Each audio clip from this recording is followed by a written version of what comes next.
Alright, so in this video we're going to talk about how to do mole-to-mole stoichiometry problems. Mole-to-mole stoichiometry problems involves that thing we're calling a mole ratio. And it's that mole ratio that we're going to use as a conversion factor in order to convert between different either products or reactants within a chemical reaction in the form of moles. So let's go ahead and see how we're going to accomplish this with our first example problem. Our problem states that we want to react copper as a solid and this AgNO3, that is silver nitrate, in an aqueous solution. It's dissolved in water. And we want to use it to free up the silver as pure silver. It's shown in the reaction below. It says that we have 12 moles of this silver nitrate. And to free up all the silver, we want to know how much copper we need according to the reaction. So our reaction says that copper solid reacts with silver nitrate in an aqueous solution, and it produces solid silver plus this substance called copper nitrate, which will then be dissolved in the solution. What we always want to do whenever we have a chemical reaction from this point forward in class, now that we've learned how to balance chemical equations, is to make sure that the equation is balanced. And sure enough, this one is not balanced. So we have to always balance our equations first. And we can see that by looking at the NO3 group. That's one of those clusters of atoms that like to always stick together. We can see that because over here it's in parentheses. We see that we have two of them for every one copper. And over here, there's only one of them. So in order to balance this out, let's go ahead and start by putting a 2 here. I'm not going to use the chart method, and you are welcome to use the chart method, and I advise you to use the chart method. But just for the sake of time here, I'm going to just balance this without the chart method. So if I put a 2 there, that balances my oxygens and my nitrogens out, but I need to then balance my silvers out, so I'm going to put 2 here, and that will take care of balancing my reaction. I can see that my silvers and my nitrogens and oxygens are all balanced out because coppers were balanced all along. Now that my equation is balanced, I can move on to solving the problem. What we want to remember here is that this chemical reaction serves as a recipe. Hopefully we've learned that up to this point. It's simply a recipe to produce certain things, and instead of things we eat, it's just producing substances such as elements or compounds that we would find in nature. And we're sometimes not in nature. We can synthesize things that we wouldn't make otherwise. And we can use these coefficients as moles. And we can compare these moles to each other within the reaction, and we call that a mole ratio. And when we compare them to each other, we can use that as a conversion factor in dimensional analysis to help us understand how much we might need based on an amount we're given. And so here we're given 12 moles of this silver nitrate. And if we have 12 moles, we want to know how much copper we need for that 12 moles to react with that 12 moles to produce the maximal amount of silver we can produce. So what we do is we use that relationship between copper and silver to find out how many moles of copper we need. And so we'll start off by saying, okay, I have 12 moles of this AgNO3,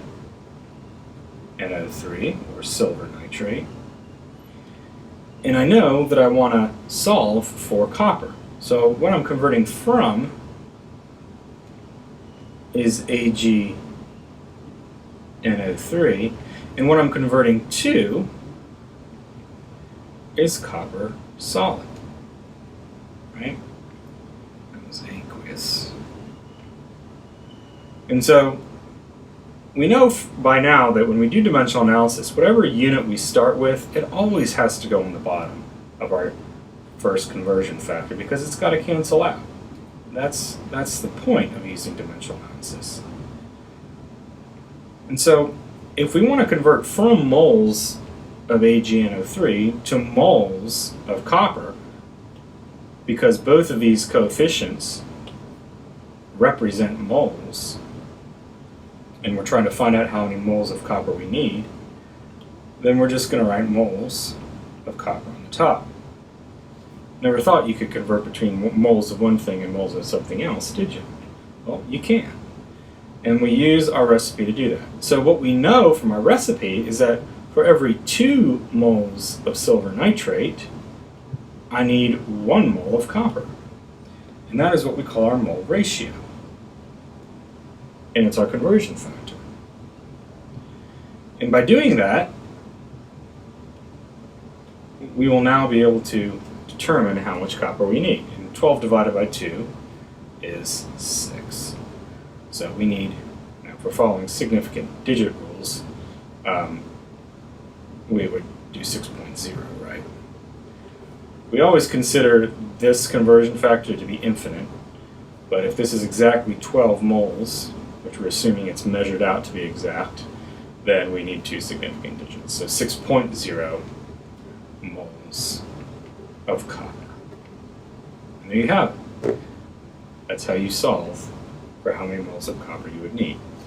And so what this will do is it will produce us the maximum amount of silver from this 12 moles of silver nitrate that we could possibly get, right? And this is obviously useful in chemistry. We don't want to just waste silver nitrate if we have a certain amount. We don't just want to throw a random amount of copper in there and not get the maximum amount of silver.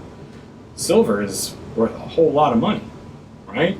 So if we only threw in 5 moles of silver, we'd be wasting, 5 moles of copper, we'd be wasting a whole bunch of silver nitrate that we could get silver out of.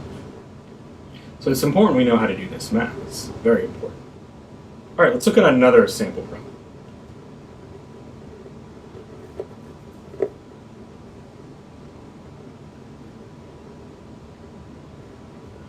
Okay, so here it says that we are synthesizing aspirin. We're actually making the drug aspirin in the lab. And we know that we need to make 9.84 moles of this aspirin. Say that's the right dose to give somebody in moles. You need to make this amount, and you have enough of this substance called salicylic acid, which is one of the reactants to make it. But we need to know how many moles of acetic anhydride, which is the other reactant to make it. Okay, so we know that we've got enough of this stuff, but we need to know how much of this stuff we need to make that 9.84 moles of aspirin. How much do we need? Okay, well, if we know we need 9.84 moles, we can use that in our mole ratios from our balanced reaction to determine how much we need.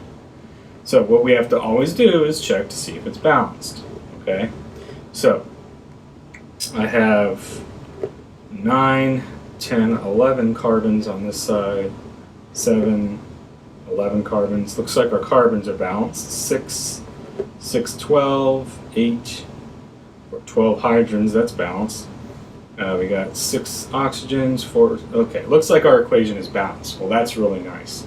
So it looks like we have a one-to-one relationship for all of our reactants and products. Well, that's super nice, okay? The easiest mole ratios you could ever get are 1 to 1 to 1 to 1.